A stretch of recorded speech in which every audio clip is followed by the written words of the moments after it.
خی گەورە سڵاوتان لەبێت بینەرانی بەڕێزوو خۆشەویست کۆتا بەرنامەی ساڵی 2022مان تەرخان کرد بۆ قسەکردن لەسەرەوەی کە حکوومەت هێرێم لە 2020دا چی کردووە لە 2023دا دۆخی دارایی هەرێمی کوردستان چۆن دەبێ و بۆچی موچەی مانگی 12 ساڵی 2022 خرای ساڵی 2023 400 میلیارەکە بۆچی نەگەیشت و ئایا حکوومەت لە 2023 بژاردەکانی بەردەمی چین و ئایا لەگەڵ بەغداد دەگاتە ڕێکەوتن لەگەڵ ڕێک لە بەڕێزان دکتۆر شێرکۆ حەمامین پەرلەمانتاری پێشووی کوردستان لە ستۆدیۆ هەروەها لە هەولێرە و دکتۆر کامەران قادر پسپۆڕی ئابووری و مامۆستای زانکۆ قسە لە سەرم پرسانە دەکەین سوپاسی ئامادەبوونتان دەکەین کاک دکتۆر لە بەڕێستانەوە دەست پێ بکەین بەرلۆی بچینە سەر موچەی مانگی 12 و دۆخی ئابووری دەمەوێت هەڵسەنگانی بەڕێز بزانم بۆ ئیدارەدانی کابینی نوێم لە 2022 لە بواری موچە بێت لە بواری شەفافیەت بێت کارەبا باج نەوت چۆن هەڵی دەسەنگێنی لە 2022 بەڵێ سڵاو لە بینەران و لە بەڕێز و لە ئیمانەکەشمان لە شاری هەولێر و ساڵی نوێژ لە هەموو لای پیرۆز بێەوە و مێدەی ساڵی ئایندە ساڵێکی پڕخێر و بەرەکەت بێت بۆ میلەتەکەمان و بۆ مرۆڤایەتی واروەها فشاریش بەردەوام بێت لەسەر ئەم سیستەمە چەتەیەی هەرێمی کوردستان کە بۆی گۆڕانکاری ڕێشەیی لە هەرێمی کوردستان ڕووبە کابینەی ئێستا حکوومەتی هەرێمی کوردستان لە ڕاستیە بە بۆشوونی من کە پێشتریش تومانێکێکە لە خراپترین و فاشلترین کابینەکان هەرچەنە خۆیان واناڵێن ینی خۆیان ئێستا کە بیان دوێنیت ئەو سێلایانی کابینەکەیان دروست کردووە یا خودوتەبێژی حکوومەت یا سەرۆشی حکوومەتی هەرێمی کوردستان ڕەنگە خۆیان بێچێک لە کابینە هەرە سەرکەوتوو وەرەها پێشکەوتەکان لە جیهانە بزانن و هەموو شانازەکەشیان ڕەنگە لەوە کورتکەنەوە کە ئەمان موچە ئەدەن ینی وەکوەوەی کە حکوومەت لە عالەمە هیچ ئیشێکی تری نەبێ تەنها دانی موچە بێ ینی ئەمە سەرەتاییترین مافە و سەرەتاییترین ئەرچی هەموو دەسەڵاتێکشە لە هەموو جیهانەکە لایەنی کەمی ژیان بۆ خەڵک دابینکە ئەم کابینەیە گەر ئینسان بە کارنامەکەی بڕواتەوە کە کارنامەیەکە ئەو سێلایەنەی کە پارتی وچێتی و گۆڕان حکوومەتەکان تەشکیل کردووە کارنامەکەیان داناوە بە بڕوای من لە هەموو مەجاڵەکانە فەشەلی خواردووە بۆ نمونە ئێستا ئەگەر هەر بە ئەگەر لە موچەوە دەست پێ بکەین ئەوان وتیان ئێمە لە هەموو 25 مانگەکان موچە دابەشەکەین ئەوە ئەمڕۆ 29 مانگەوە ساڵی 2022 کۆتایی بێتەوە بەرەو ساڵی نوێ ڕۆین و تایسە دیاری نەکراوە و دیاریش نییە لە کەی ساڵی نوێیان دەست پێەکەن ینی هەر خۆی ئەمە گەورەترین شکستە بۆ ئەم کابینەیە کە وەکوتم ئەمان زۆر بە شانازیەکی زۆر گەورەوە باسی موچاکەن بەڵام ئەمە نەیانتوانی و ناڕاز بوون و ڕازگۆ نەبوون لەم بەڵێنەی خۆیان کەمی بەنەسەر لە مەجای نەوت و گاز و ئەوانەی کە خۆیان بەردەوام قسەی لەسەرەکان هەر بە پێ و کارنامەی خۆیان دەبوو دەستێکی دانووسانیان لە پەرلەمانەوە دروست کرایەوە ئەم دەستەیەکی پسپۆر بواە تایبەت بواە بە مەلەفی دانووسان لە نێوان هەرێم و بەغدا ئەو ئەمەشان نەکردووە وتیان هەر بە پێی کارنامەکەی خۆیان لەگەڵ حکوومەتی ئیتیحادیە لەسەر مەسەلەی نەوت و گاز بە پێی مادەکانی 1112 ڕێیەکەون ئەمەشیان نەکردووە سندوقی کوردستان بۆ داهاتە نەوت و گازەکان کە لە 2014ەوە یاساکەی دروست دەرچووە لە پەرلەمانی کوردستان بۆەوەی هەموو داهاتە نەوت و نانەوتەکانی تێ بچێ ئەمەشیان نەکردووە بڕۆ بۆ مەسەلەی زانکۆکان کە هیچێک لە مەسەلەی کارنامەکەیان مەسەلەی زانکۆ و کوواڵەتی زانکۆ و پیاچوونەوە بە زانکۆ ئەهلیەکان و هەڵسەنگاندنی زانکۆکان لەسەر ئاسی کوواڵەتی ئەوانم بڕۆ بزانم چەند زانکۆ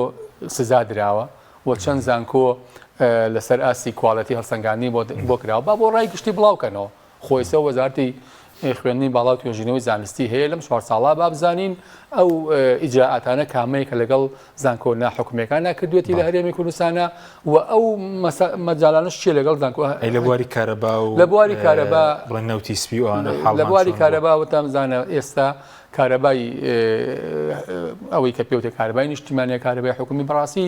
یعنی ترافیک لایتێکە بۆ خۆی هەرم ئەم شەو ینی من متابعام کرد ئەتوانم بڵێم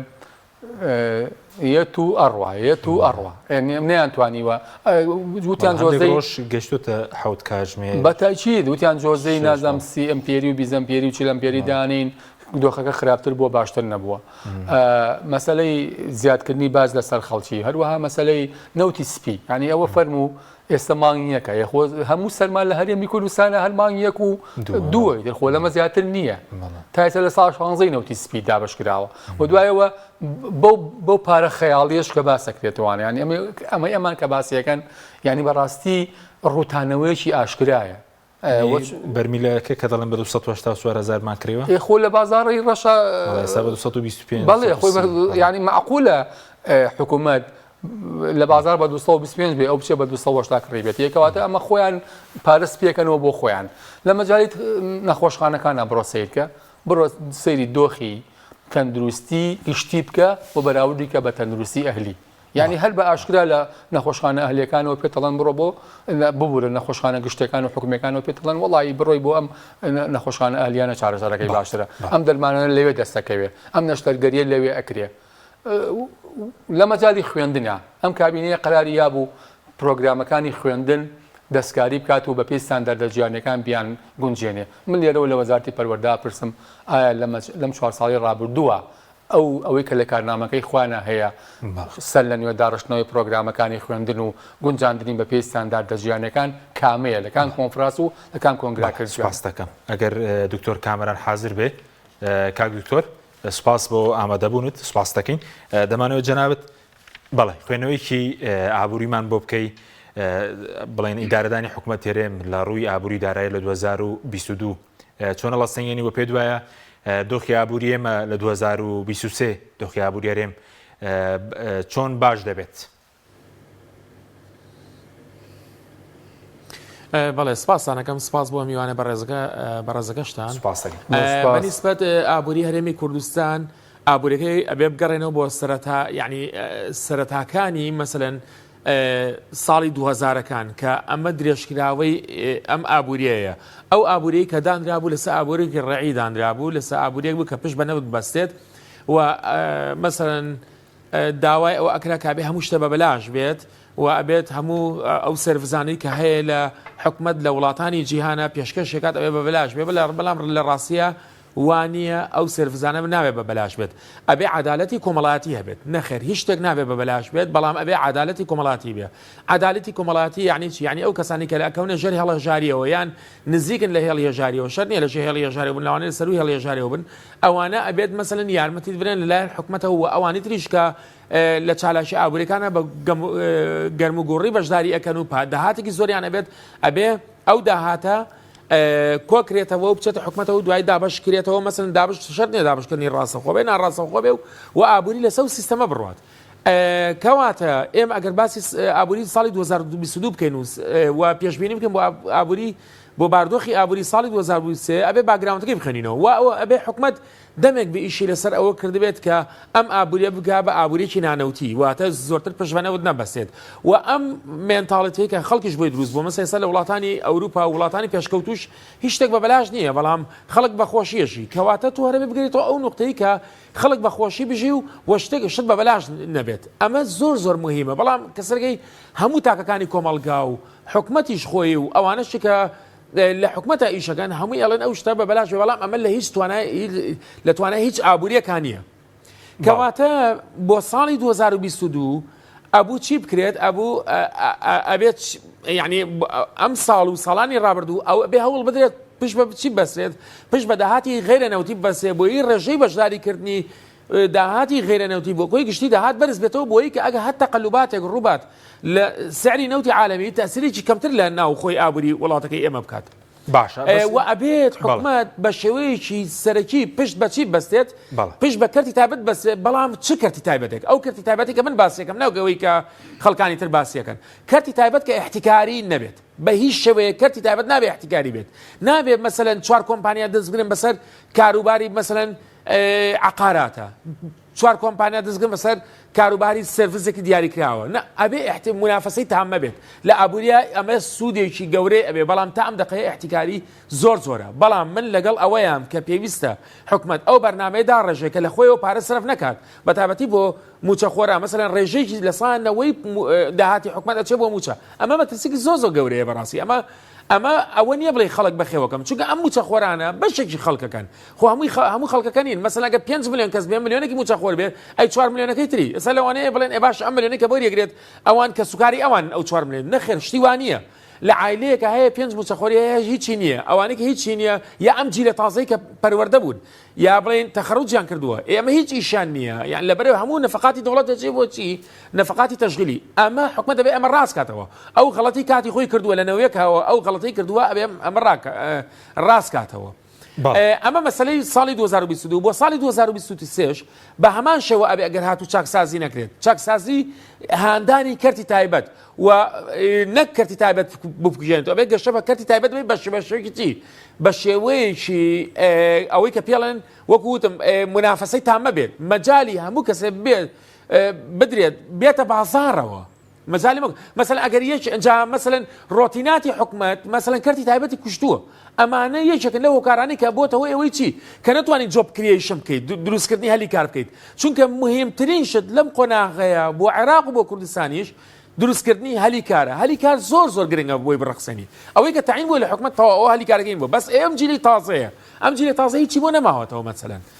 لەبەرەوە ئەو جۆب کریشنە بەرنامەشی هەیە بەرنامەی بۆ دانرێکە حکومت ئەوە جێبجێ بکات وە لە ساڵی 2023 ئەگەر ئەوانە جێبەجێ نەکات بە هەمان شەوی ساڵی 2022 بێت جایتر ئەگەر بێتە سەر مەسەلەی نەوت دوای باسی سعری نەوتەکەین ئایا لە ساڵی 2027 و 26 و 27 سعری نەوت چی لێت چ مەترسیەکە هەیە بۆ سەر عێراق و کوردستانیش باشە بەس دکتۆر گەر بە کورتی وەڵامی و پرسیارش بدەیتەوە وتە ئێمە پشمان بە ئابووری بۆ نمونە نەوت بەستووە سەرچاوی بڵێن داهاتی نەوت لە 2022 نەوت زۆر بەرز بوو گەیشت بە بڵێن 130 دۆلار ئێستاش بڵێن $80 ینی بەعام لە $100 110 بوو ئەو بەرزبوونەوەی کاریگەری هەبوو لەسەر باشکردنی دۆخی ئابووری و دارایی هەرێم بەڵێ ئەو بەرزبوونەوەیە طبعا ئێمە کێشەمانە گرێبەسەکانی وتە حکومەت هەرێمیش خۆی ئێمە کێشەمانە گرێبەسەکانی نەوتە گرێبەسەکانی نەوت زۆر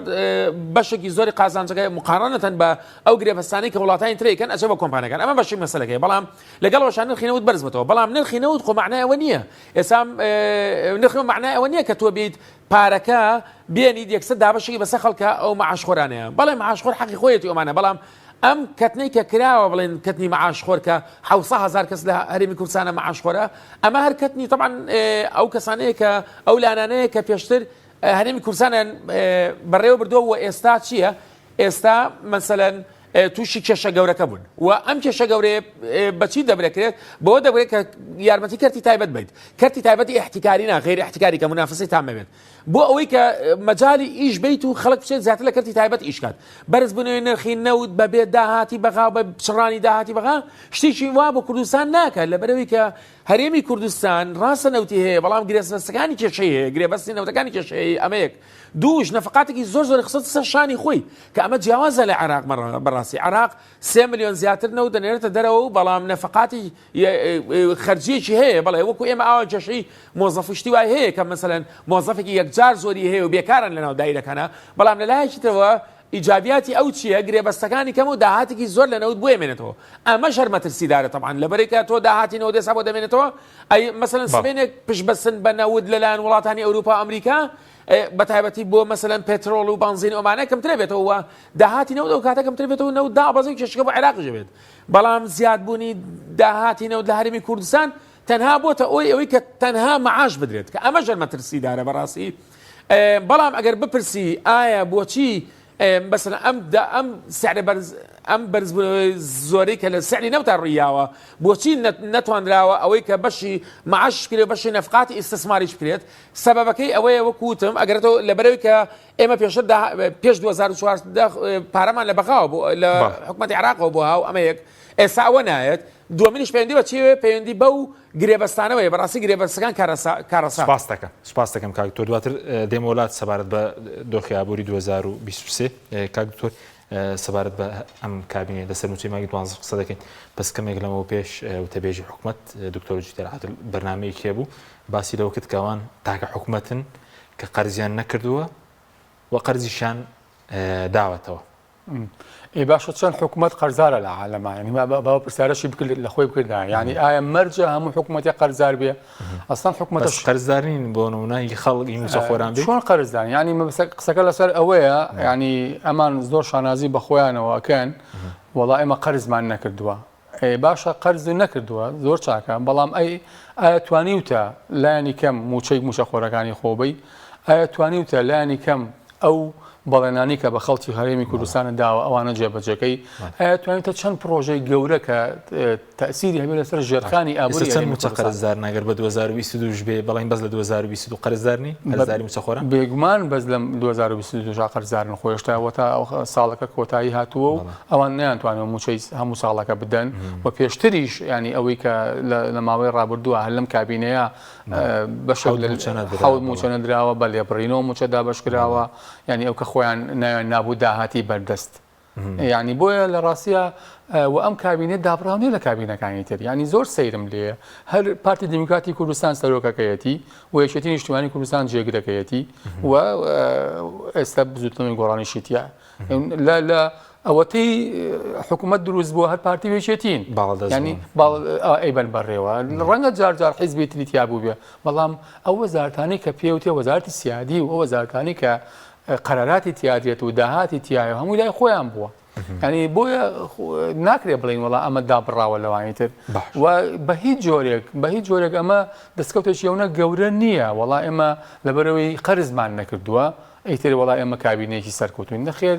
بە پێچەوانەوە یەکێکە لە کابینە هەرە شکست خواردەکان لە مێژووی کابینەکانی حکوومەتی هەرێمی کوردستان بەس پێت دەبێت لە دوانی کامیان ڕاست بێ پێشتر وەزیری دارایی دەوی 1 ملیار دۆلارمان داوەتەوە تقریبا ماوەیەک لەمەوبەر ئەم شەو وتەبێژی حکوومەت دەڵێ 730 ملیۆن دۆلاریان داوەتەوە دەبێت داتەکان چۆن لی تێ خۆی لە ڕاستیە هیچیان متمانەیان نییە من بەش بە حاڵی خۆم نەمتمانە بە قسەکەی وەزیری دارایی یەکەم نەمتمانە بە قسەکەی وتەبێژی حکوومەتیشەکەم بۆ نەیبەی ڕئیسی وزەرا و جێگرەکەش یەکەم و نەگەهر من پێم وایە مەگەر ناڵێم هەر کەس بەڵام بەگشتی خەڵک متمانیان پێ ناکە و گەورەترین قەیرانی ئێستای هەرێمی کوردستانیش ئەوەیە کە متمانە نەماوە لە نێوان خەڵک و لە نێوان دەسەڵاتدارانی هەرێمی کوردستانە بۆ لەبەروی ئەمەندەیان شتی ناڕاست کردووە ئەمەندەیان فرتوفێڵ کردووە ئەمەندەیان با بڵێن قۆرخخاری بۆ خۆیان و بنەماڵە و نەوەکانی و کۆمپانیەکانیان کردووە و ینی ئەمەندەش خۆیان بەراورد کردووە بە وڵاتانی تر و لە نەتیجەشان نەیانتوانیوە لایەنی کەم شەکانی خۆیان جێبەجەکەن و پێشموانیە ینی تر خۆ خەڵک هەر ئەوەندە دەرفەتەدا بەم هێزانە ینی ئەوە نزیکەی 30 ساڵ زیاتر ئەمانە لەسەر حکومن یانی لەکوێی دنیا بووە حکوومەتێک لە بینی دوو حیزبە ئەمەندە ساڵتە داول کات باشە بەس پاسا هەیە بۆ دابژنەکردنی موچەی مانگی 12 داهات بە شیوە ناکە کە ئێمە موچەی مانگی 12 ئێستا دەچێتە ساڵی داهات و ئەو کاتەی چۆن ڕێکیش دەکرێتەوە بڵێن هەر بە بڕوای من هیچ پاساوێک نییە چکە داهاتی لە هەرێمی کوردستانە بەبێ هاتنی پارەش لە بەغداوە هەرێمی کوردستان بە ئەترافی خۆیان بەپێی داهاتەکانی دیلۆت داتاکانی دیلۆت بەپێی ئەو قسانی کە خۆیانەیکەن بەپێی ئەوەی کە خۆیان ئەڵێن ئێمە یەکێکی لەو حکوومەتانی لەو کابینانەی کە توانیمانە داهاتی ناخۆ زیاکەین ینی خۆیان وا ئەڵێن خۆی یەکێک لە شانازەکانی ئەم کابینەیە ئەوەیە کە داهاتی ناخۆی زیاد کردووە باشە لەسەر حسابی خەڵکی بە شێوێژی گشتی کە باج و ڕسوماتیان بە شێوێکی زۆر چەتەیی لەسەر خەڵک زیادکردووە باشتە خۆ داهات زیاد کردووە نەوتیش ئەوە ڕۆژ بە ڕۆژ لە بەرزبوونەوەدایە و تۆش نەوتێکی باشە فرۆشی و هاوپەیمانانە ژارمەتی دێن کەواتە چ بیانوێک هەیە بۆەوەی کە موچە دابەژنەکەی نەخێر یعنی یەکێکی تر لە خاڵە هەرە شکست خواردەکانی ئەم کابینەیە ئایا ئەم کابینەیە پرۆژە یاسای بودجێ هەیە هاوشەوەی کابینەی پێشوو یعنی لە 2014ەوە هیچ 9 ساڵ لەسەر یەک با بڵێن پرۆژە یاسای بودجە نییە کە پرۆژە یاسای بودجەش نەبوونە کەس ئەزانێت داهات چەندێکە خەرجی چۆنە و چارەنووسی موچە چی لێ دێت چارەنووسی دامەزانن چی لێ دێت چارەنووسی علاوە تەرفیع چی لێ دێ بۆیە لە ڕاستیە بەڕاستی ئەمانە ینی وەکو چاڵێ ڕویان زۆر قایمە نازانم بە چ ڕوویەکەوە دێنە سەر میدیاکان و باسی دەستکەوت و سەروەری و سەرکەوتنی خۆیانەکەن ینی پێم وایە ئەم جۆرە لە حکومڕانی لە هەرێمی کوردستانە تەنها پێناسەی چەتەیی ئەیگرێتەوە ئەگەر تاخیرنەوەی بۆ حکوومەتیرێم کە 2022 دەرناچێ بەبێت بە دڵنیایی دەرناچێت چکە خۆر با سەیری کارنامەکەی خۆیکە سەری کارنامەکەی خۆیکە و بزانە چەندی لێجێ بەقەراری دەرناچێت جەناب مامۆسای زانکۆ بووی مامۆسای زانکۆی من پێڵم فاشلترین کابینە لە مێژووی کابینەکانی هەرێمی کوردستان تەنها لە یەکشتا سەرکەوتوو بە دایمەن وتومە کابینێکی ئەمنیە لە سەرکەوتکردنی ئازادی لە هەردوو دەڤەرەکە بەڵێ ئێستا لە سلێمانی زۆر بە شێوەیەکی خراپتر لە مەنتیقەی هەولێرە گوزاریەوە لێرە ئێستا میرێکمان هەیە ئێستاوە میر بافڵە و ئەم مەنتیقەیە با بەڕێەوە بە کەیفی خۆی ڕات و لە سیارەکەی و قەرارەدا چی بکرێت و چی نەکرێت باشە بەزووت لە زیادکراوە چکە حکومەت دەڵی خۆی بازمان زیادەکە دۆڕێکمان خستۆتەوە ئێستا بە پێ و دااتیانە بێت داهاتی باز لەم هەموو بازێکیان زیاد لە 150 داهات وەکو داهاتەکەی زیاد بووە باشە چۆن زیاد بووە ینی ڕێکمان خستۆ لەکوێ کامەن ئەو کۆمپانیا ئیملاقانەی لە هەرێمی کوردستانەکە بابی خەنە ڕوو بابی خەنە ڕووبزین کامەن ئەو کۆمپانیا ئیملاقانی لە هەرێمی کوردستانە کە باجان لێسەنراوە باجان لەسەر تابلۆ زیاد کردووە باجان لەسەر مۆڵک زیاد کردووە باجان کری دوکانیان زیاد کردووە ئەمانەیان زیاد هەم ڕسوماتەم باج بەڵێ بڕۆ بزانە خۆوە لیژنەکانی قایمقامێت و شوێنەکان هەیە بڕۆسەیەکەن دوکانار هەیە لە بازار بچن پرسیایی لێ بکەن بزان ئەو مڵکانی کە ینی حکوومەت مەسەلا بە ئیجار هەبووە پێشتر بە چەند بۆ ئێستا چەنە بۆ نەکڕین و فرۆشتنی زەویەک پێشتر چۆن بۆ ئێستا چۆنە وانە هەموو ئەو بابەتانەی ترکە لە وڵاتەکە هەیە پێشتر باجەکەی چۆن بووە ئێستا چۆنە بۆ دەرەکەوێت کە ئایا ئەمانە ڕێکیان خستۆتەوە یا زیادیان کردو سوپاس دەکەم دێمەوە خزمەتان کاکتۆر کامران سەبارەت بە 2023 پێ دوایە دۆخی دارایی باشتر بێت ئێستا لانی کەم لەم ساڵ حکوومەت نەیتوانی بۆ نمونە موچەیەک بدات خزمەت گوزاری وەکو پێویست نییە پرۆژە خزمەت گوزارەکان پێ دوایە بۆ 2023 بژاردەکانی بەدەمی چین لە ڕێکەوتن بێ لەگەڵ بەغداد لە چاکسازی ناوخۆی بێت چەندە پێشتر لە 2020 چاکسازی دەکات بەس وەکو ینی نابینرێت لە بەسەرژانی هاوڵاتیانەوە چی بەسەدەی بڵێن ئابووری هەرێم لە 2023 بەڵێ وڵا پێشی وەڵامی پرسیارەکە بەمەوە باسی باج کرا باسی باجی گەورە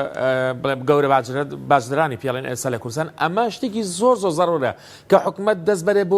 بۆ گەورە باجدەرانانە هەرچەند ئێستا لە مەسەلەن سلێمانی سەوسی گەورە باجدەر هەیە بەڵام بەڕێی من بە پێی هێشتا بە پێی پێویست نیە نەگەیشتێتە ئەو مەرحەلەیە باج زۆر زەڕورە باج یەکێکە لەو پێوەرە ئابووریانەی کە ئابووری پێشکەوت و بە باج ئەناشتسێتەوە بەڵام مشکلەکەوێت لە چی ئەسەنیت تۆ بێ ئیش لەسەر چێ ئەو باجە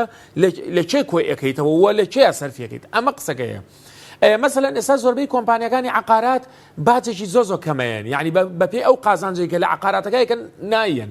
یان ئێمە ئەبینین کە لە هەموو کوردستانە 190,000 شتەجمون هەیە کە لە سیتیەکانە دروست بووە ئەم سیتیانە کە کاتێک کڕین و فرۆشتنی پێکرێت مەسەلەن ئەگەر یەکێک لە گەڕێکی کارێزە وشک خانەیەک بفرۆشێت لە گەڕێکی مەسەلەن گەڕەکانی تر خانەیەک بفرۆشێت باجی لێسەن باشە مشکلە نییە باج ڕسوماتی لێسەن تاپۆ ڕسوماتی لێسەنە و دایرەی باجیش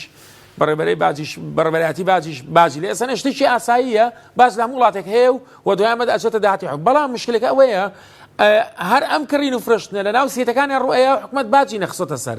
کۆمپانیاکە مەسەلەن 5 وەرەقە لە کڕیار و 5 وەرەقە لە فرۆشیار ئەسەنێت و تەواو هیچ پارێک بە شەرتی ئەوانەی ناو سیتیەکان جاری وایە بە 30 دەفتەر و 40 دەفتەرە مەسەلەن فێللاکانیان ئەمەیە نەعەدالەتە یعنی من ئێستا داوای باجەکەم بەڕاستی ئەم بعد لە ئابووریە ئەبێت باج کۆکرێتەوە ئەوەی کە ئینکەمی کەمە دەخلی کەمە دەخلی چکەمی لێسەنی ئەوەی کە زۆری لێسەنی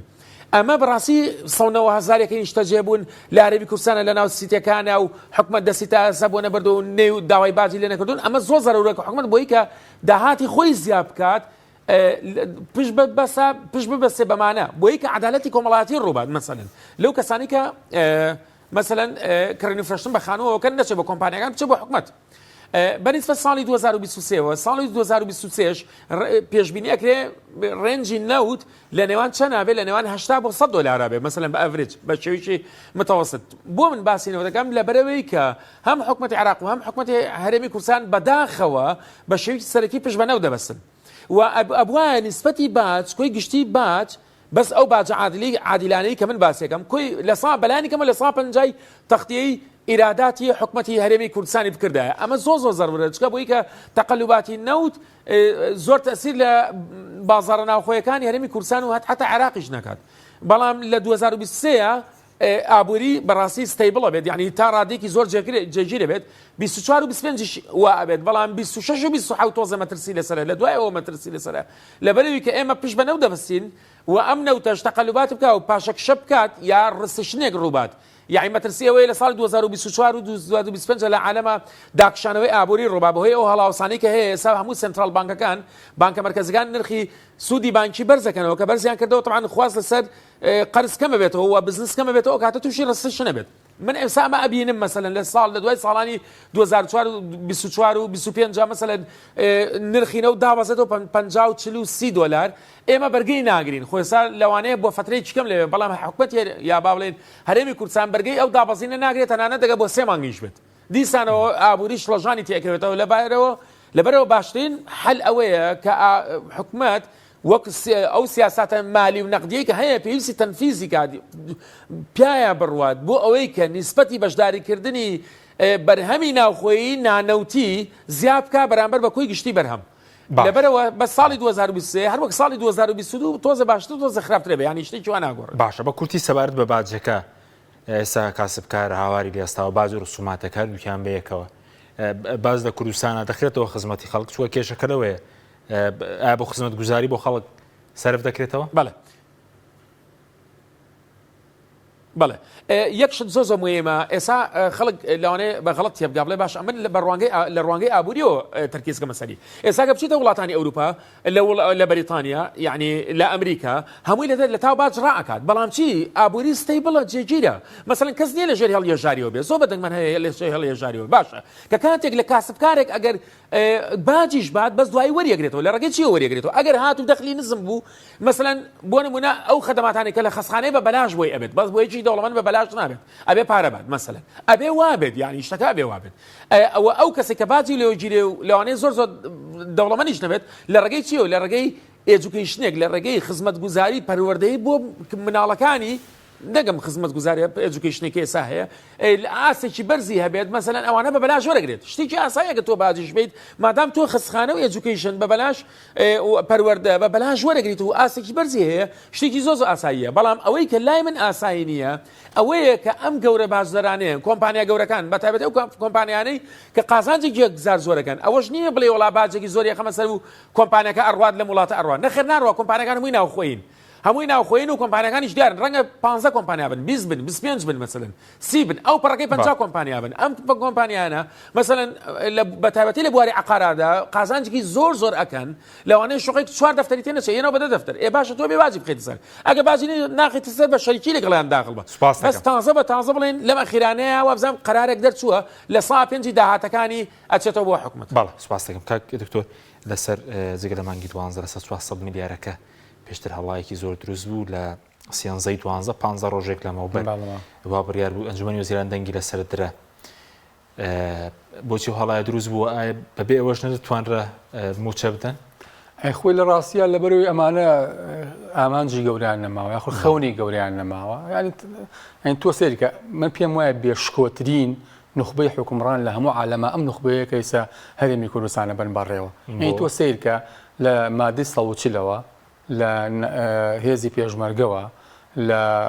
با بڵێ مەنزومەی دیفاع و ئەوانەی عراقیەوە کە چۆن جێی هێزی پێشمەرگەی تیاکەیتەوە هەموو ئیشی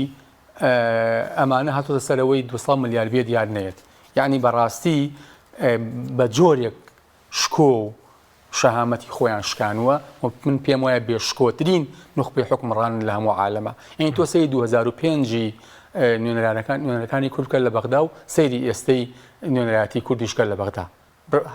هەر لە بینی خۆیانە ئەین دوێنێ ڕێیس جمهور بوو وازم ڕۆشتۆ بۆ هەولێر بڕۆ بزانە چۆن پێشوازی لێکراوە ینی هەر خۆیان لە بینی خۆیانە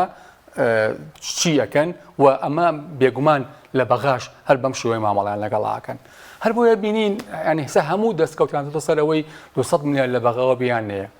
ئەوەی نوێنەرەکەی گۆڕانەوی و بابەنەی کرد بەی خۆی پارتی کردی بەی خۆی یەکێتیش کردی بەی خۆی لە ماڵی مامجەلالەوە گوایە لە بەغا ڕێکەوتنی لەسەر کراوە یعنی هەر دۆخێکیان دروست کرد بە میدیا سێبەرەکانیان و میدیا حیزبیەکانیان چکە یەکێک لە گەورەترین خەتەر لە هەرێمی کوردستانە ئەوەیە کە میدیای ئەهلیان خنکان ئێستا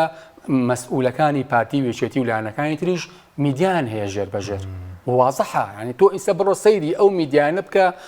لە هەرێمی کوردستانە ئەزانی کام مەسئولە ئەزانی چیە داعمیەکە وەکی لە پشتە هەر بە میدیانی خۆیان هەڵایەکیان دروست کرد ئەوەتە پێما بێ هەم داوا جوڵێنران لە بەغا هەم وەزیری داراییەکە ئیمزای ناکە مەگەر سەرۆک وەزیران لەسەر بەرپرسیارەتی خۆی بینێ مەگەر ئەوە بکات موقیفی سەرۆک وەزیرانەکان زۆر لاواز کردووە تووشی حراجیان کرد بەڵێ تووشی حراجێکی زۆر گەورەیان کردووە هەم لە بەردەم پەرلەمانی عراقیە هەم لە بەردەم وەزیری داراییەکە هەم لە بەردەم ئەنجومەنی وەزیرانیشە ینی بۆیە ئەمانە لە ڕاستیە وەکوتم شتی گەورەیان نەماوە ینی هەر بۆیە ئەمانە حکومڕان نین ئەمانە کۆمەڵە چەتەن منەمێ لەسەر باجیش بەڕاستی يعني فعلا العالم باز شكل لما يعني لا كوالكي داعت لولاتا بلام نكامل سيستم شيء أبوري بيشكوتوا إما ليرة نحكومة مانية بمعنى زانستيكي نأبوريش مانية بمعنى زانستيكي من زمان كاكتو الروانجي شيء زانستي أبوري يقصل سرشتكانك بس أما بو شيء أما بو ولاتيك ألمانيا سويدا أمريكا بريطانيا إيسا لعالمها فعلا بهوي قيران وبهوي شر نيوان روسيا وأوكرانيا شد جرام بوا طالما حكومتها كان كاراساني بوها ونشتوان يعني إخواننا كان دهاتيان بوزيا كان دخليان بوزيا كان يعني خوب همو أتوان برو جناب برنامج كلجل خلكاني الرواندي كردية دخليان بوزيا كان كاراسانيان بوا كان وهواش يواش سعدي شدة بزين بس لهريمي كل سنة يكشدني لجي خوي ما بيه مثلا بنزين نورمال جاران بفين صابو يسبة 1025 برنج جورك لبرنج جاران بحا حوت 1500 دينار بو يسبة 12550 دينار يعني زايد 150 زيادة كيلو زور زيادترين هم مشتك بس آية حكومتي هريمي كردستان أم شتانا سنتيشان ديناريشان 250 ديناريان بو معاش خلق زيادة كردوا هزي كرين لزداوا بله يعني تو ئێستا هەم لە هۆی مەسلەی گۆڕینەوەی دۆلارە هەم لە مەسلەی بەرزبوونەوەی نرخە وەکوایە خەڵک لە ساڵ 60 موشەکەی وەرگێ لە چاو 2 ساڵ پێش بێت ڕەنگە کەمتریش بێت ئەڵەم وەک بە تەخمینی بەڵام ئەم چەتانە تەنها بیل لە خۆیان و مناڵەکانیان و عایلەکانیانەکەنەوە و لە هەرێمی کوردستانشەکە حەکیمەمەوە بڵێم خەتەترینش دەوەیە کەرتی تایبەت نییە کەرتی حیزبی هەیە یعنی ئەگەر هەشت بێت کەرتی تایبەتی معتەبەر کۆمەڵی خەڵکی زۆر دیاری کراون بە شێوە گشتیەکەی لە هەرێمی کوردستانە کەرتی حیزبی هەیە کورد و کرمانج لە پشتی هەموو پرۆژەیەکەوە بەگشتی لە پشتی هەموو پرۆژەیەکەوە مەسئولەکەیە لە هەرێمی کوردستانە کە داعمیەکات و داهاتەکەی بە شێوەیەکی زۆر نامەشروع و بە شێوەیەکی چەتە ئاسا بەشی زۆریشیە بەرەندەرەوە بۆ بانقەکانی سپیکردنەوەی پارە و بنەدەرەوە هەیە لە عراق و لە هەرێمی کوردستانە بە شێوەیەکی زۆر بەرچاو سپیکردنەوەی پارە هەیە بەڵێ سوپاسەکەم ناوبڕێکمان هەیە بەڵێ بینەرانی بەڕێز ناوبڕێک و دەینەوەلاتان لەگەڵمان بمێنەوە تۆپ ئارت تاکە بریکاری تۆڕی میدیایی کۆمەڵ بۆ بەرهەمهێنان و بڵاوکردنەوەی ڕێکلام یەکێک لە خواردنەکانی سفرەی کوردی بریانیە خواردنێکی بەناوبانگ و بەچێژ جۆری زۆرە و خۆی بەتەنها بێ یا بەتەنهاش نەبێ زۆر خۆشە بریانی خۆشتر ئەبێت ئەگەر برنجەکەی برنجی مەحموود بێ برنجی مەحموود لەگەڵ پاکێجەکانی بۆ هەمومان لە کۆڕە هەموو پێداویستیەکانت لە یەک پاکێجدا بەردەستن کاتژمێری زیاتر و گەگەبایتی زۆرتر پاکێجەکانی بۆ هەمومان لە کۆڕە هەفتانە و مانگانان و پڕ لە گەگەبایتی ئینترنێت و کاتژمێری پەیوەندیکردن بۆ سەرجەم تۆڕەکان پاکێجەکان بۆ هەموو هێلەکانی پریپەید بەردەستن بۆ بەشداربوون پەیوەندی بکە بە ئەستێرە 238 پەنجەرە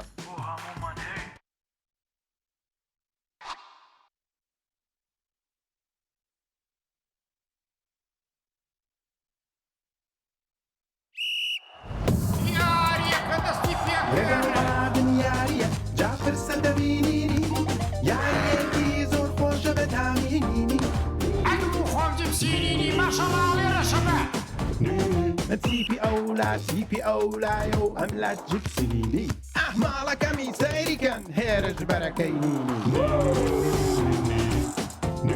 شو كان كربا خوراكي تيبي أولا أزاني أبي وقت من تعمي كي إنجا أزاني جول جول جول جول عفرة وقت ميسيلي أزاني هاتي عليك جول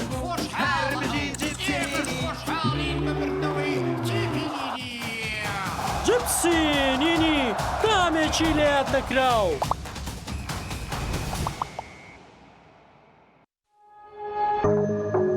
تۆپ ئارت تاکە بریکاری تۆڕی میدیایی کۆمەڵ بۆ بەرهەمهێنان و بڵاوکردنەوەی ڕێکلام.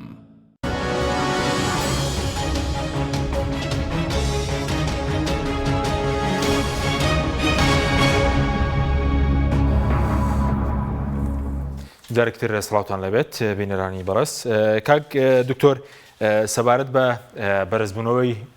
نرخی دۆلار و تا چەند کاریگەری هەیە لەسەر بڵین دۆخی دارایی هاوڵاتیان لە 2023 لە ڕووی گرانبوونی شتومەک بێت لە ڕووی ئەوەی کە ئێستا موچە هێزی کڕینی کەم بێتەوە کاریگەری هەیە و ئایا دەبێت حکوومەت بۆ نمونە چی بکات بۆ هەڵاوسانەی کە دروست بووە بە تایبەتی هەر ئەمڕۆ بڵین دروست نەبووە لە 2020 لە کۆتایی 2020 کە دۆلار لە سەدا 23 بەرزکراوە ئێستا ڕێژەکەی لە زیاتر بەرز بۆتەوە بەرامبەر بە دیناری عێراقی دەبێت چی بکرێت؟ بەڵێ بەنسبەت دۆلارەوە لە ساڵی حتمما دۆلار ئەگەڕێتەوە بۆ 170,000 ئەمەی کە دروست بووە پەیوەندی بە تێنشتێکەوە بووە ناکۆچیەکەوە بووە کە بڵێن عێراق ئیسراداتی زۆر تیجارێکی زۆری لەگەڵ ئێرانە هەیە ئەمریکاش بەمە قبول ناکە بە تایبەتی ئەو تیجاریتی کە حکومەت عێراقی خۆی ئیکات نەگەوی بازرگانەکانیکەن مەسەلەن هێنانی مەسەلەن گازی سروشتی ئەوەی کە پێڵێن غاز لای خۆمان هەروەها کارەبا کڕینی کارەبا کە حکومەتی ئێرانی ئێستا مەسەلەن قەرزێکی زۆری ئەتوانم بڵێم 4 ملیار دلاری لەلای حکومەتی عێراقیە ئەم پارە تەحویلکردنە بۆ ئێران ئەبێتە دامێکی گەورە لەبەرەوەی کە لەبەر ئەوە حکومەتی ئەمریکا دەمێکە ئەم داوای لە حکومەتی عێراقی کردەوە کە ئەبێ بەدیل بدۆزێتەوە بۆ پڕکردنەوەی پێداویستەکانی خۆی بە تایبەتیەوەی کە ڕەبتی بە کارەبا و گازی سروشتیەوە هەیە و ئەمە چەند قەیدێکی داناوە بۆ حکومەتی عێراقی کە چۆن خستنە ڕووی دۆلار بڕی خستنە ڕووی دۆلار بۆ ناو بازار و بۆ تەحویلاتەکان چۆنە بەڵام ئەمە چارەسەر بێ بە مروری زەمن مەسەلەن کێشێک نییە لەبەری کە ئەم کێشەیەکی ئابوورینە ئەگەر کێشەیەکی ئابووریە بووایە هەرمن زوو ئاماژەم پێەیە کە ئەمە مەترسیە لەسەر دیناری عێراقی بەڵام ئەمە کێشەیەکی ئابوورینە کێشەیەکی تەکنیکیە یا سیاسی و تەکنیکیە کە کێشەی سیاسی تەکنیکیش ئاسانتر حل ئەبێەوە لە کێشەی ئابووری چونکە جاریواتۆ کە دۆلارێ نەبێت لە ناو بانکی مەرکەزیە تۆ علاقەتێکی باش لەگەڵ ئەمریکا و وڵاتانی تریش هەبێ بەس تۆ پارەکە نەبێ ئەمە زۆر کێشەیەکی گەورەیە بەڵام کە تۆ پارەکە هەبێ و احتیاطاتە گەیشتبێتە 96 ملیار دلار و 130 تن ئاڵتونێ هەبێت ئەمە کێشەیەکی وانە بۆ مودەیەگە ڕەنگە ئاوا دۆلار بەرز بێتەوە نا دڵنیایەک دروست بێت و ئەگەڕێتەوە بەنسبەت هەڵاوسانەوە هەڵاوسان ڕاست ئەم دۆلارە بە بەردەوامی ئاوا بەرز بێتەوە بێتە لە 160 بۆستێتەوە تۆزێکتر هەڵاوسان ڕوئەیەت بەڵام ئەم هەڵاوسانە گەورەی کێسا ڕوویاوە زیاتر پەیوەندی بە عالەمی دەرەوەیە زیاتر پەیوەندی بە وڵاتانی پیشەسازیەوەیە کە یەکێک لەو نەخۆشانەی کە وڵاتانی تازە پێکەشتوو هەیەە و وەکو کوردستان و عێراق ئەوەیە کە هەڵاوسانی وڵاتانی تری بۆ گوازێتەوە لە ڕوانگەی ئابووریەوە ئەمە شیکاری بۆ کراوە و فعلا ئەو هەڵاوسانە گوازراوەتەوە بۆ وڵاتانی ئێمە کە ئێمە تەبعیەی وڵاتانی ئەوانین ئێمە دواکەوتەیی نەک دواکەوتەیی واتە ئێمە ئابووری ئەوان چیان لێبێت ئێمەش بە دوایە ئەڕۆین بە تایبەتیەوەی کە ئێمە پارەکەی خۆمان فیکس کردووە ثابت کردووە لەسەر پارەکەی ئەوان و ئەم هەڵاوسانە ئەوەسێت لە شوێنێکە ئەوەسەیە بەڵام ئەوە نییە نرخ بگەڕێتەوە بۆ جاران بۆ ساڵی 2009 بە هیچ شێوەیە نرخ ناگەڕێتەوە بۆ ساڵی 2009 نەک لەلای ئێمە لە ئەمریکا ئەوانش بەڵام اقتصاد لە نقطەیەکی ترا تەوازن وەرەگرێ و مشکلی نامێنێ بۆ ساڵی 2023 هەڵاوسانێکی وا ڕوونایە نەخێر بۆ 2024 هەتا ئێستا کە سعر بەرز بێتەوە سعری وا بەو ڕادەیە بەرز نابێتەوە چونکە لەبەر چی لەبەری کە ئابووری ئەمریکا بە ستیبڵی ئەڕوا ئابووری ئەوروپاش بە جێگیری ئەوروپا ئەمریکا بە یا وڵاتانی پیشەسازی بە جێگیری ئەڕوا لە ساڵی 2024ەوە هەڵاوسان بەرەو دابەزین ئەڕوا نازەمەگە داتاکانی ئەوان مانگانە متابعە بکەن لەبەرەوە هەڵاوسانی لای خۆشمان بەو ڕادەیە بەرز نابێتەوە بەڵام ناگەینەوە نقطەی پێشتر پێش هەڵاوسانەکە و مەسلەی دۆلاریش با دووبارەی بکەمەوە کە دیسانەوە گەڕێتەوە سەر 1970 لەبەرەوە حاڵەتی کە ئەو احتیاطە باشەی کە بانکی مرکزی عراقی هەیە. باشە ئەو پێشبینی جەنابەت لە چی سەرچاوی گرتوانی پێ وایەکەی دۆلار بۆ نمونە لە دەوروبەری 149 ئاوا دێتەوە ئەو کاتە؟ بەڵێ بەڕاستی زۆر ئاسانە دابەزینی دۆلار بۆ 160 زۆر ئاسانە بۆ حکوومەتی عراقی و ئەم کێشەیەکی ناوخۆی نیە لە هەنێ لە وێبسایت و مثلا سوشال میدیا ئەوانە بیریومە هەنێ وێبسایتی ڕسمیش مثلا یا هەنێ سوشال میدیای سەر بە مؤسساتی زانستی ئابووری وتوانە ئەم کێشەی ناوخۆیی و دەرەکیشە نەخێر مطلقاً ناوخۆی نییە ئەم کێشەیەکی دەرەکیە کێشەیەکی دەرەکیە پەیوەندی بە فێدرال ڕزەرڤەوەیە پەیوەندی بە احتیاطی فێدراڵی ئەمریکاوە هەیە هیچ پەیوەندی بە هیچ وڵاتێکی ترەوە نییە پەیوەندی بەو عراقەوە هەیە طبعا ئەمە ئاماژە بەمەش بم وی بەڕوونین بێت عێراق قەرزارە یعنی قەرزاری ساڵی هەشتاکان و یعنی هەشتاکانە ئەو کاتەکە قەرزی کردو حکومەتی عراقی طبعا لە هەنێ وڵات لە 1960 لە قەرزەکانی خۆشەوە بەس داوای قەرزەکانی تری کاتەوە ئەگەر مەسەلەن دیفاین نەبێت Development Funding of Iraq ئەگەر ئەوە نەبێت عراق هەم ئەم پارانەی ئەم نەوتێکی ئەنێرێتە دەرەوە لە نادی پاریس دەستی بەسەر ئەگیرێ لەو وڵاتانی ئەو ینی لە محکمەی دووەری دەستی بەسەر ئەگیرێ بەشێک لەو پارەی هەڵەگیرەوە درێتەوە بە قەرز جگەل لەوەی کوێت ئەوەی کوێت ئەمریکا ئیجباری کرد کابێ بیاتەوە بەس باقی وایتری ئیجبار نییە بەڵام ئەوەی کە پارێزگاری لە پارەی عراقی کردووە ئەمریکا پارێزگاری لێ کردووە نایڵە ئەو قەرزان چکە قەرزەکان یەکجار زۆرە ئەگەر وابێت تا 20 ساڵی تریش عراق نیوەی پارەی نەوتەکەی بیێ بۆ قەرزانە هین نییە لەم حاڵەتانەیە ئێستا پارەکە لە ژێر دەستی ئەمریکا مەسەلا ئەم ترانزاکشن شتانە ئەم ترانزاکشنی ئەم بانکانە لێرە تۆ ناتوان ئەگەر حکومەتی ئەمریکا حصار خصبەتە سەر ئێران و داوای لە کۆریای باشووری ئاوان کردوێن نەکەنەوتی لێ نەکڕن ئێستا ئامادە نییە مثلا تیجارەتی گەورەی نێوان عراق و ئێران هەبێت و پارێکی زۆر بچێت بۆ ئێران و دوای بۆ دۆلارە ئێران ئیسراداتی ئەو شتمەک و خزمەت گوزانانەی پێ بکە کە بینێنێ بۆ وڵاتەکەی خۆی کەواتە چییەکە چەند جارێک طبعا عراق بووی تازەکراوەتەوە شەشمان بووی تازاکرێتەوە ئەڵێ باشە گازی سروشتی لێ بکرە کارەوەی لێ بکرە بەڵام ئێستا وەستانی وتی نابێت هەتا ئێستا وایە ئێستا بەدیل بدۆزەرە بچۆ بۆ سعودیە و بڕۆ بۆ قەتەر لەوێ بیکڕە بەڕاستی بۆی کە بۆ لە پێناوە ئەو پارەی نەبێت ئەمە ئەمریکا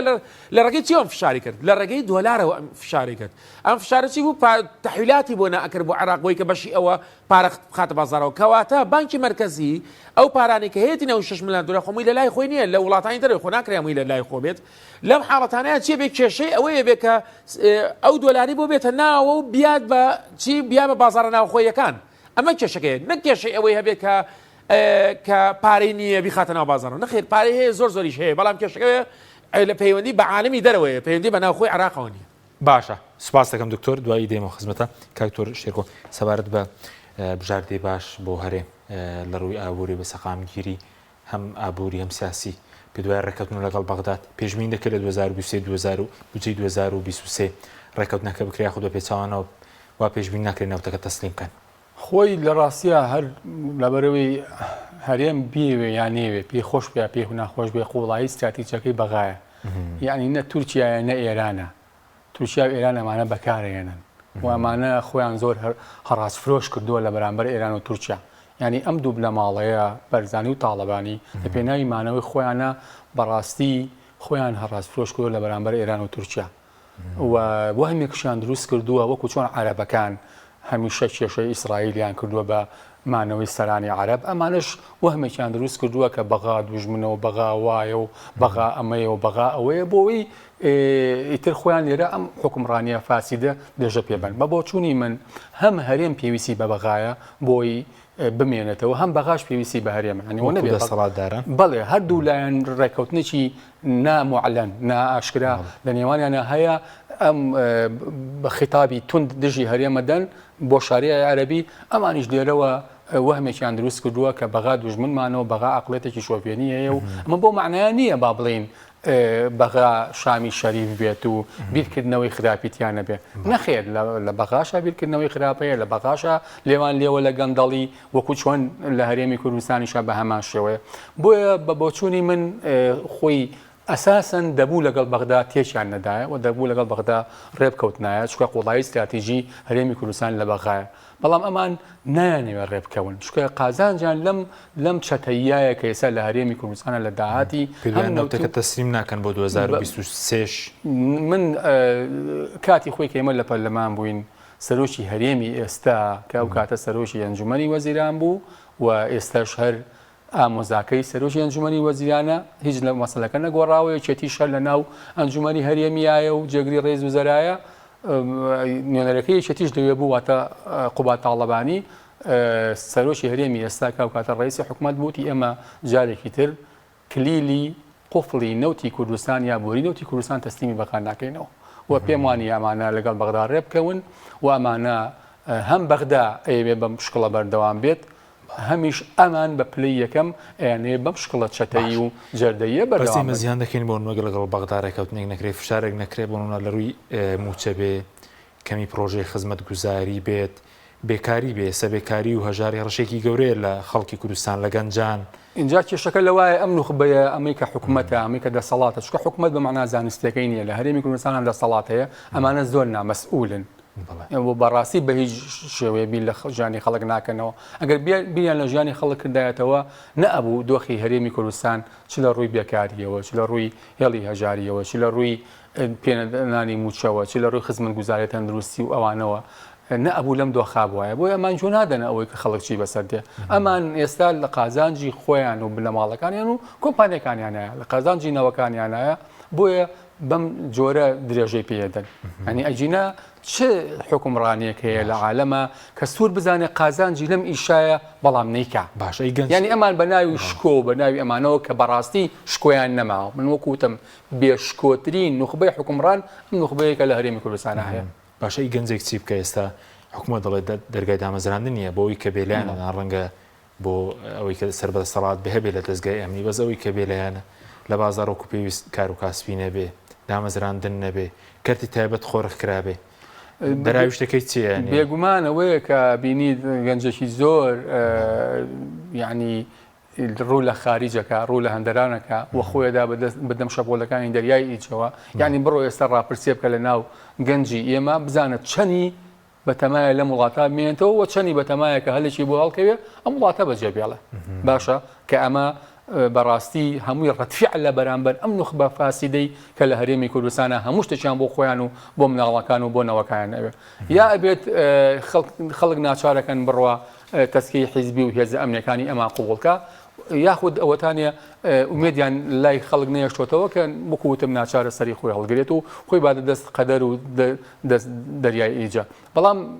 بەدڵنیایی حکمی مێژوو پێمانەڵێ ئەم جۆرە حکومڕانیە چەتەیە ناتوانێت بەردەوام بێ و ئومێ دەکەم هەمومان بەیەکەوە لەسەر فشار بەردەوام بین تا ئەوەی ئەتوانین کە ئەم جەردانە بگۆڕین بە حکمێکی ڕەشید کە لە خزمەتی خاک و خەڵکی هەرێمی کوردستان بێت چونکە ئەمانە تەنها و تەنها بیر لە ڕووتانەوەی خەڵک و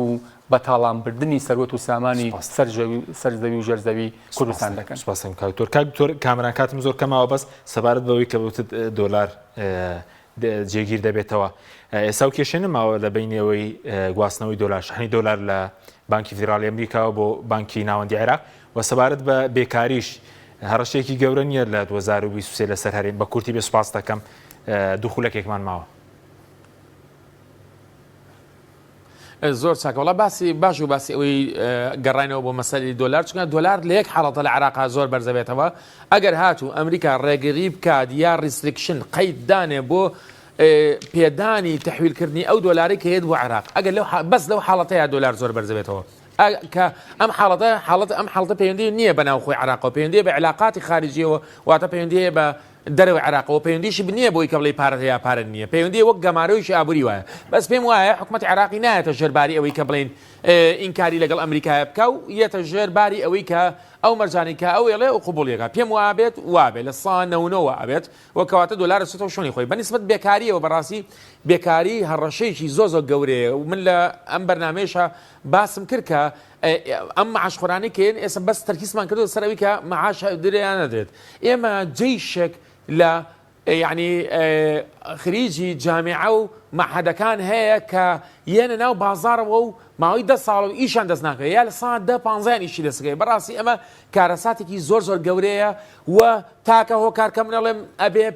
احتیکاری یعنی کەرتی تایبەتی احتیکاری نەبێ تەنها ئەوە نییە کە حکومت زەریبەی زۆرتر دەستکەوێت و ئیش و کار بکرێتەوە پەیوەستە بە بێکاری و هەژاریەوە کام دوو نقطە سەرەکی ڕبتن بەیەکەوە ئەگە یەکێک بێکار نەبێت ئەتوانین بڵێن بەشێکی زۆران لە هێڵی هەژاری دەرەچن ئەچنە سەر و هێڵی هەژاریەوە کە شتێکی باشە بەڵام کە بێکاری و چارەسەر نەکرد کە جۆب کریشن کە لە ناوەڕاستی ئەم بەرنامەیە باسم کرد کە دروستکردنی هەلی کارت نەکرد ئەو کاتە کارەساتەکە بۆ هەژاریش ڕوئەیە دواتە هەژاری کارەساتێکی گەورە ڕوئەیە هەم لە بێکاری هەم لە هەژاری هیوادارم حکومەت ئەو پۆلیسیە جێبەجێ بکە و نقطە بە نقطەی ئەو سیاسەتە ئابوووریانە جێبەجێ بکە کە لە زانستی ئابوووریە باسکراوە. بەڵێ سوپاسان دەکەم زۆر سوپاس بۆ بەرزان دکتۆر کامران قادر هەروە دکتۆر شێرکۆ حەمامی سوپاس بۆ ئێوە بینەرانی بڕێز سوپاس بۆ هاوکارانم تا بەرنامێکی دیکە خواتان لەگەڵ.